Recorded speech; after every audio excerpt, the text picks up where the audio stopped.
Kære Poul Kvesel, på byrådets vegne er det mig en stor glæde at kunne ønske dig hjertelig tillykke med de 100 år i dag. Det er ingen sag at blive 100 år, når man har det godt. Som borgmester har man det privilegium at kunne tage ud og besøge folk, der bliver 100 år og derover. Og jeg må nok sige, at livskvaliteten er af stor variation, når man bliver 100 år. Men når man er åndsfrisk som dig, så er det jo ingen sag. Tænk at have sit førerbevis og en rimelig ny BMW at køre rundt i som 100-årig.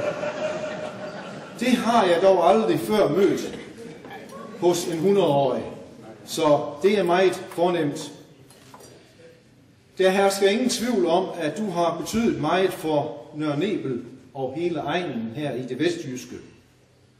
Du kom hertil i 1939 fra Vinderup, men har slået dine folder forud for i Vendsyssel.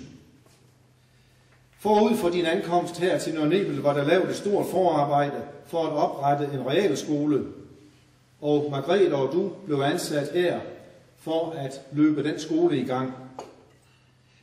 I havde da en vision om, at det var at udnytte en vestjysk intelligensreserve. Det er store ord og en meget flot vision, men vi må sige, det lykkedes. Mig her fik en uddannelsesmæssig god ballast med, når de drog ud herfra, og jeg har glædet mig over i dag at kunne stå her i salen. Jeg var en af de første, der kom, og se, hvem der trådte ind ad døren, og se alle de kendte hoveder, og så sige til sig selv, nå, har han eller hun også gået her? Så jeg må sige, at jeg er blevet bekræftet i, at visionen, den lykkedes. I begyndte, som sagt, i 39 under visse problemer, da så krigen kom, men ellers gik det planmæssigt op igennem årene til 1970, hvor vi havde en kommunalreform, hvor man så valgte at overdrage privatskolen til kommunen. I trak jer tilbage i 1974, men forinden havde du i mange år varmet op til det næste job, du skulle have, nemlig det politiske. Du har været med i kommunalpolitik i 32 år, og i 74 til 78 var du her borgmester som den anden i den nye Blåbjerg Kommune. Selvom der var gået nogle år efter kommunalreformen, så var der stadig mange ting, der skulle på plads. Der var, som vi kendte alle mulige andre steder, og som vi har kendt efter den sidste kommunalreform, utrolig mange ting, der skulle samordnes og køres på plads. Og der er ingen tvivl om, at det var du med til at sætte dit præg på, og at du har sat dit præg på udviklingen her på egnen også. Et andet område, du virkelig har brændt for, det er hjemmeværnet. Du har ydet en stor indsats for, at vi fik hjemmeværnsskolen her til Nymindegab. Jeg ved, du har fortalt om, at du har taget mange ture til København i hjemmeværnets tjeneste for at tale hjemmeværnets sag.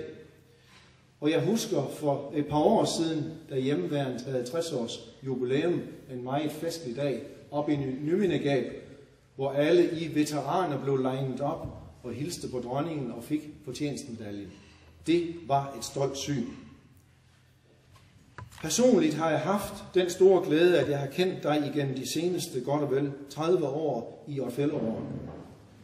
Det har været en berigelse for mig.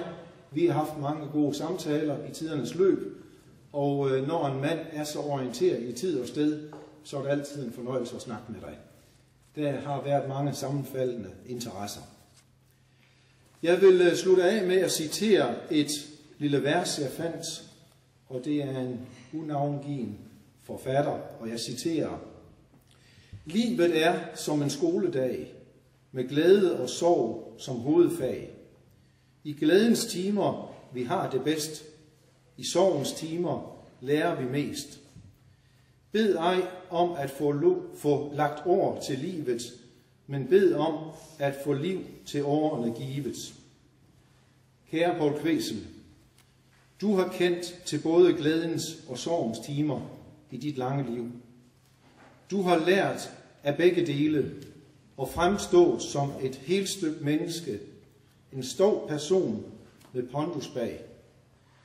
Du har lagt år til livet på en god og en naturlig måde i kraft af et godt helbred.